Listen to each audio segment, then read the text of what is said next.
Inggris, oh Inggris, kenapa engkau kalah?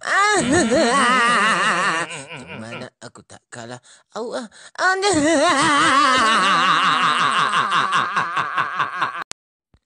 Oi, Ma, oi.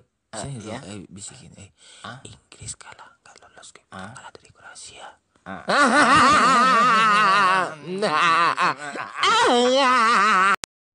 Aduh, Inggris kalah ya. Aduh, kasihan. Enggak usahlah sedih. Ah, ah, tenanglah dulu. Tenang ya. Masa Inggris kalah dari Kroasia, Pak? Saya nggak terima, Pak. Saya berharap Inggris bertemu Prancis di final, tapi Inggris nggak lolos, Pak.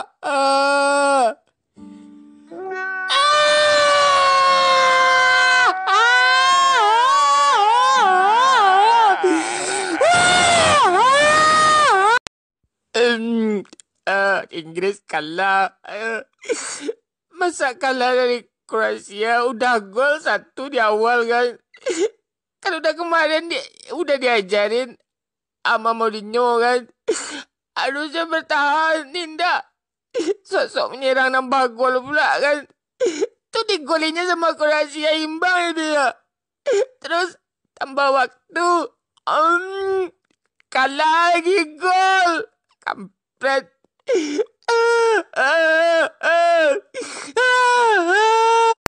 Ya buat fans Inggris ya banyak-banyak aja sabar gitu. Lebih baik sakit di awal lagi daripada sakit-sakit di akhir kayak gini. Syukurin loh. Emang enak gitu.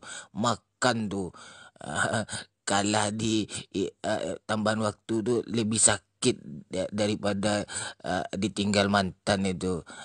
Mampus lo, syukurin lo.